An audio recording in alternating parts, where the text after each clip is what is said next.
Hi everyone, I'm Dale Smith, aka Journo Dale, and we're here to talk about Canadian politics.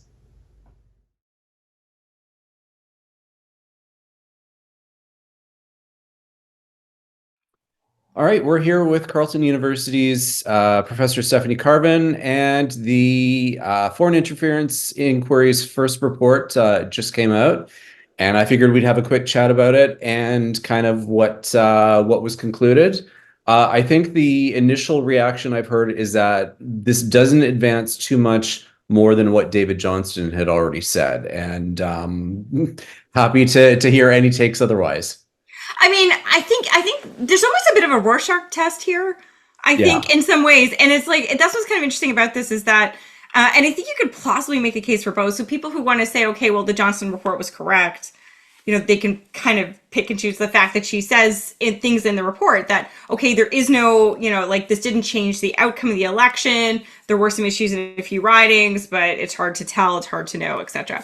And then you have the critics line, which has been taken up by the CPC and to a certain extent a Globe editorial, which was published this afternoon, which basically says, no, look, there's a there here that the government knew there were these issues, that there were some borderline cases where like who was the candidate was actually impacted. There's issues around Jenny Kwan's riding. There's issues around Kenny Chu's loss, and that I think their end line was the Liberal government didn't do anything that wouldn't have served them or their own interests, which was Right. interesting. So, I mean, yeah, so it depends how you look at it.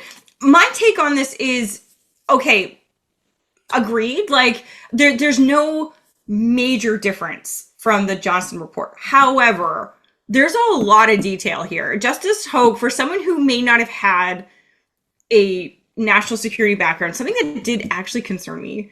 Mhm. She brought footnotes, right? She brought footnotes to the occasion, and it's very helpful in that regard. So what we learn a little bit more about the events that were discussed. We learned a little bit more about how information was passed around, and she asks, I think, some really interesting questions, makes some really, in some ways, empathetic points. One of the points that stood out for me was, her empathy with Kenny Chu, who was, Mhm.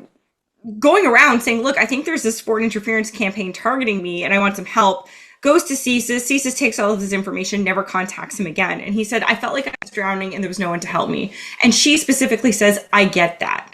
And I understand that. So, like, kind of, and I think in doing so, kind of questioning, like, should the service have done more? Should the site intelligence group came to the conclusion that, the activities that took place were not we're far enough away from election day that they didn't count as disruptive. But, Justice Hogue says, okay, well, people form their opinion before election day. Is this something Yeah. that, is this really the best practice? So there's a lot more questioning here. And I would also make the argument that she goes some way to ringing the alarm. And she says, look, the issue with foreign interference, she doesn't say this in so many words, but this is maybe this rings true for me because this is my view. Is that Just the your own thing, ink obviously blot. I agree with her and she agrees with me, so obviously this is the right point. But no, I think the one of the key things that's really important behind all the incidents and what you want to take away from this, but she says, look, in some ways it doesn't even matter whether or not a certain tactic was successful, whether or not busing a bunch of students in, made a difference or not. It's almost impossible to know or tell, or these kinds of things. Doesn't Mhm. mean it's not important, but the big picture is here is that foreign interference is happening, and that this is already having a serious impact on faith and perception of our democratic institutions. And once the trust of the public is lost, it's very hard to get back.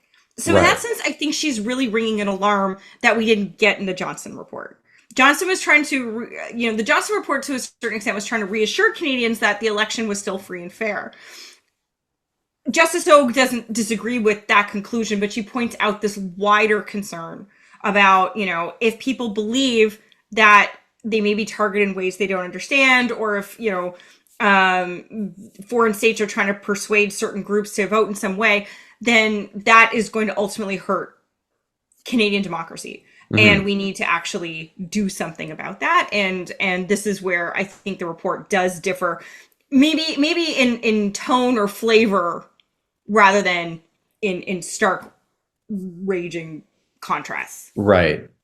Okay. Well, and that's good to have in terms of, yeah, I guess how we characterize. I mean, it's also a lot longer, so she's got a greater ability to really delve into some of these things where Johnston was very short and kind of compact in what he was saying. Right. I think if he had perhaps provided more nuance, Yeah. and that's what we get in this report. We get a lot more nuance. We get a lot less certainty. And I do understand what Johnston did. Like, he wanted to reassure Canadians that the system was free and fair. I mean, some people say it was biased. Some people say that he was, it wasn't adequate. I don't know the extent that I buy that. Yeah, I think there was a certain campaign going on by certain political actors who were trying to cast a certain amount of doubt. Sure. I can't, I mean, it's not really my forte, my area. But Yeah. that being said, look, I think that whether or not you agree with that, I think what this report shows is that there was more to be said.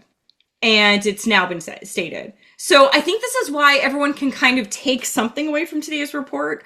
But it's not bad. And look, if you want to know more about foreign interference, the first 89 pages of this report are basically just explaining what foreign interference is, the mandate of the government, how the commission went about its work. It's as about me as a prof, I'm definitely going to be using this in my class. I'm like, oh wow, textbook, great. Yeah. Free content. Free content, yeah, because the copyright. Yeah, exactly. It's thank you, His Majesty and Right of Canada, for this new reading I will be able to use in my classroom. But yeah, for that reason, it is actually quite good. Okay, well, and that's also, I think, good background to have, because when people are mostly getting their information from a certain number of media outlets who are selectively quoting leaked intelligence, which has been leaked very selectively in order to paint a narrative, it skews things in a certain particular way. Right, and that's always been an issue when we're covering the foreign interference issue, and something I've tried to say quite a bit. Like, remember, the people who are doing the leaking are providing a few pieces of a very complex puzzle that the service and other intelligence agencies in Canada are trying to put together. And we always need to keep that in mind, that there's could be more to the story. I always like to use the analogy of a colleague who goes on vacation, and I'll use the pronoun he, whatever. Yes. But he comes back. It's just my own biases maybe, but comes back and he talks about how he had those wild vacation and met a model and just had a wild adventure and the best time ever. And then you learn subsequently more about the trip where went to a 3-star all-inclusive. And he met a model, but it was like a hand model, all these kinds of things. And this is the one thing to always keep in mind, is that sources are really important sources of intelligence, but at the same time, they have their own biases. Sometimes they mishear things. Sometimes they misunderstand things. They may be very well-intentioned. They may not be well-intentioned at all. And so it's intelligence is just simply reporting. But I think this really kind of gets to an issue that a friend of mine raised as we were kind of talking about the report this afternoon, which is that I think one of the key challenges, and it'll be interesting to see if Justice Hogue talks about this, and because this isn't the be all and end all, right? There's still a much larger report to come. Coming in December, right? Yeah. And I think one of the key things that, she's going to have to evaluate is the system as is set up for success, and what could be improved. And I think one of the key issues that my friend mentioned was that the way the system is set up now is that it wants the intelligence community to be the arbiter of truth, right? It wants to say there was foreign interference, there wasn't foreign interference. Yeah. And the intelligence community is not really set up for that. It's not actually what they do at all. Yeah. You don't want to live in a world where the intelligence community is the arbiter of truth under any circumstances, right? They collect intelligence, they provide advice. Yeah, that's what this is. And I mean, sometimes they can get the goods, right? Let's be clear, but that doesn't make them the arbiters of truth. And so this is one of the key challenges in having our security services play this role. And, I mean, again, and if you told me, I left the intelligence community in 2015, if you told me that year that CSE and Elections Canada would be hanging out and trying to protect our elections, I would have been shocked. I would have said, get out of here. This is completely insane. You don't want your intelligence community and your elections people hanging out at all. Yeah. And then it turns out after 2016, we really did. But I think the whole question, it raises an interesting question. Is this actually something we want our intelligence community to do? Is it something they can do? And is that inherently going to be a problem in the system? Do we need to bring politics back in when it comes to, say, for example, the Site Intelligence Task Force, the task force that was set up to try and give Canadians a warning if there was a certain level of intervention detected? Right. And I think it's also one of these things, and I'm trying to remember who I heard was talking about this a while ago, but it seemed to be that Site was more concerned with the kinds of Russian disinformation that we'd seen in the US and was perhaps a little more blindsided to some of the other forms, whether from China or India or those kinds of state actors. 100%. And I think that's always been true. I think that the site was set up to find specific instances like the 2016 election where you could actually kind of point to a very specific kind of activity, Russian bots on the internet, going around doing different, because the CIA, according to the Mueller report, CIA, FBI, the intelligence community in the US knew this was going on, but didn't know what to do with it, right? So I think the government wanted to create a mechanism through which to report that. Yeah, and I think there was also an example in France where there was a hack of some database and a threat to leak a bunch of information with a bunch of misinformation stuffed into it. Yeah. That was the kind of thing that they were anticipating. Yeah, exactly. And so this is the problem. And whereas our problem of foreign interference, as you can see from this, is much more subtle, in person. Okay. Right. Financial. We actually, one of the things we really did learn a lot about was Pakistan. Right. I mean, Pakistan was named in a 2018 ATIPT report from PCO about foreign interference in Canada. Right. But we never really figured out which kind of activities they were doing. But again, that they were hosting meetings and trying to, affect candidate nominations and things like this. And as a result, CSIS engaged in what's called the threat reduction measures to do that. But that's a good indication of this isn't bots. This is really in-person stuff. And I'm not saying bots aren't there. One of the things I really worry about are WhatsApp groups where disinformation, especially within diasporic communities, is passed on. And, I think there's times, and I don't want to I think in some cases there may be cultural issues where you don't want to take, if your uncle is sending you certain ideas or news stories that are junk news, let's say, or dubious in nature, and you want to, you may not feel like you're in a position to challenge that for various cultural reasons, and that's perfectly, I totally get that. That's fine. Whereas if my uncle sent me that, I'd be like, no, you're an idiot. No, that's not true. This doesn't exist in my. But there's other kind of pressures at stake. So what's that? I'm not saying there's no online element to this. And I think the one other element here that's online is Russia definitely targets the US, often through these kind of large meta narratives about imminent economic collapse, about the system is rigged, there's going to be some kind of major worldwide catastrophe, that's the end of the world. These are narratives like the mistrust in vaccines, all that kind of stuff, right? Yeah. They kind of use these large meta narratives, they aim it at the US, but because the US is so dominant in our information system, they come up that way, right? So there is that influence. However, I say it's in person. And I guess the analogy I've been using to explain this is I feel like the service has been warning the government about foreign interference, kind of like climate change. It's a big amorphous threat. We all know that's happening. But when someone asks you to show that climate change is happening, it's hard to point to a specific instance, right? Yeah. We know what's happening. We know global temperatures are rising. We see these kind of long-term trends, but it's hard to kind of point at something specifically. Whereas I think the system was set up to provide tornado warnings.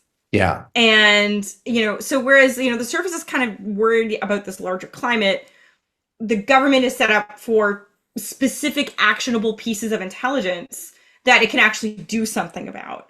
And this is where I think the disconnect is between the intelligence community and the government. That, you often heard in the commission people saying, well, they would bring me this information, but there was nothing really specific that I could do about it. And as a result of that, this is the problem. They're looking for the weather warning. There are no weather warnings. This is like a climate event. And until we can actually do something about it, and so, you do see these kind of frustrated briefing notes in the commission, which say, until we get serious, they're going to keep, this is going to keep happening. Well, that's a useless piece of advice, CSIS. Like, it's not helpful at all. But so how can we tailor this advice about this kind of large amorphous threat to more specific concrete proposals? And I don't know when this is hitting the YouTube airwaves, but we now have an order paper that has hit, which we're going to have an act to prevent foreign interference, which is now in the order paper, which I think Monday or Tuesday. It comes out on a Friday night. You know better than me. Yeah. Yeah, I'm always weird about when the 48 hours starts on that. So, Right. But yeah, it should be Monday from what I'm given to understand. Right. So subscribers will get this video before then, but general public will get this after. Well, I'm sorry for the old news general public. But yeah, I mean that's something that's been in the works for a while now, and I don't know if they were waiting for this first report before they released it, or if it's just that was the timing of just how it rolls out, because it's hard to tell with this government if they hang on to something for a specific event that they can tie it to. Well, I mean, there That's a are bugaboo rumors for another that, day. I mean, I obviously can't speak to this firsthand, but there are rumors, like, for example, they've had the foreign agent registry ready to go for over a year now. Okay. Yeah. We've been waiting for it. We've been waiting for it. It's ready to go. So I think it's going to be introduced as a part of this legislation. And yeah, I think that's a good thing. And well, we can have, it depends actually how they execute it. There's, and come back on the show and we can yell about it all. It's kind of what I do now on Friday nights, yell about things. Like drink decaf coffee. It's great. It's like a whole therapy program. But yeah, that's where we are. All right. And yeah, I think that was probably where my question was going to go in terms of like, I don't know how we even start changing this model where we go from climate warning to weather warning, and how to get them to get those two aspects to talk to one another in a better way. Is it possible to get them to talk about that because their goals and aims are so different? So this is a great question. I think it's both legislative, but it's also cultural. Yeah. Right. And so much of like the problems in the intelligence community isn't just about the lack of law, although the community will tell you that all the time. But a lot of this is just also the way we do things and the kind of small c conservatism that dominates, I think, the government, which is that like, or the public service. And being very risk averse and exactly. And this is part of the problem with the site task force is you put a bunch of high level government leaders. These are people who have been risk averse their entire career. And then you ask them to pull the trigger and to say, yes, there's interference in our election. I wonder why that didn't work. That's not a legislative issue. That is a cultural thing, right? So that's one of this. So I think, my colleague Tomas, well, not direct colleague, he works at the evil empire that is the University of Ottawa, but he is always beating the transparency drum. Right? The need for better and improved transparency. If we talk about these things more, I don't want to say they get normalized, but like it kind of gets embedded. Like we have an expectation. Okay, we know this is a problem. We know this is happening. And we need to find good, let's not freak out about it. Yeah. Let's understand it and then let's go forward. Now that might be optimistic for the kind of day and age that we live in, but I still think better and more transparency. I actually think we're better off. I like really, if I think about when I started my Canadian academic career, which is 2015, like full time. Mm-hmm. And I think about the conversations we were having about national security in 2015, and I think about it almost a decade later in 2024. I think we are inherently better off for the Public Order Emergency Commission, Yeah. for even the Johnson report, this report that we got today, the public inquiry into foreign interference, because we've had this, people are seeing how, the sausage is made. And Yeah. I think that's a really good thing. I think the public understanding, journalists' understanding of national security is much, much better than it ever was. The National Security Intelligence Committee of Parliamentarians, I think it's often underplayed how valuable it's been. Yeah. One of the in its ability to say the word China and Russia and India, putting that out there meant the intelligence community now felt it could say these words without making politics, because they now had political leaders saying this too. But that's an exercise in transparency. So the Yeah. more transparent we can be, something that the intelligence community really hates, but is going to have to get better at. And not just the CSIS and CSE. Yeah. They're used to annual reports. They're used to being reviewed and all these kinds of things. But I'm talking about global affairs, Department of Defense, innovation, science, and economic development. They need to be transparent as well when we're talking about these things. So that would be the first step. And then legislatively, yeah, I mean, having more tools in the toolkit is always going to help. Making it clear that CSIS can talk to people who are being targeted in the community, advising businesses that they are being targeted by China, Russia, Iran to a large extent, and letting them know that so they can better protect themselves, I think is going to be really, really important. There's going to be big questions about how we do review and oversight of those activities, because they could go very wrong very quickly. Yeah. But I think that, that clarifying that law, that it's not just the government of Canada, the government can advise, is going to be really important. I think some of the stickier issues are going to be around warrants. One of the things the service has been, maybe is getting a little away. I don't want to get, this could be a subject when we see the legislation. One of the things I'll be looking for is the service has been looking to, kind of lower the threshold on when, like, for example, if I believe that you were involved in threat-related activities and I had your IP address. Sorry, it does this now. The recording, it keeps doing that for me. I have some kind of setting where if I do this, I get a high five, but high five, thumbs up to national security, guys. It's what that is. But the point is that if you can't, I think one of the things the service is looking for is, like, if I want your IP address right now, I need the same level of warrant as to put a camera in your house. And so they want kind of a scalable warrant regime, right? Okay. That it should be easier to get your IP address than, and people will say, like, look, I can get a lot of information for your IP address. This should still be robust. And there was just a Supreme Court decision on this. Which was a disaster. So completely insane decision. Yeah, I mean, again, maybe a topic for another day, but basically, and like, look, I'm not one to sympathize with the RCMP very easily. I will say the challenge for the RCMP is they were doing everything by the book. They did nothing wrong. It was just they found out an IP address has a reasonable expectation of privacy, which doesn't make any sense from a technical perspective, and completely upends our national security regime. So that's bad. I'll be looking to see if there's a legislative fix in that for this piece of legislation. It happened really recently, but hopefully they could add something in there that to fix that. But anyways, all this to say, there's a number of things we'll be looking for: foreign agent registry, warrants. Can the service actually advise? But also, do we want to make sure that those how the service actually engages in the community is given good oversight and review, because we don't want a repeat of 9/11, like where we demonized the entire Muslim community for 20 years, knocking on doors and things like that. We don't want to do that with the Chinese community. We need to have learned those lessons. So hopefully that's being done in a thoughtful way. We'll know next week. And perhaps we'll circle back at some point before too long. All right. Well, with that in mind, thank you so much for taking the time to do this, and we will do this again shortly.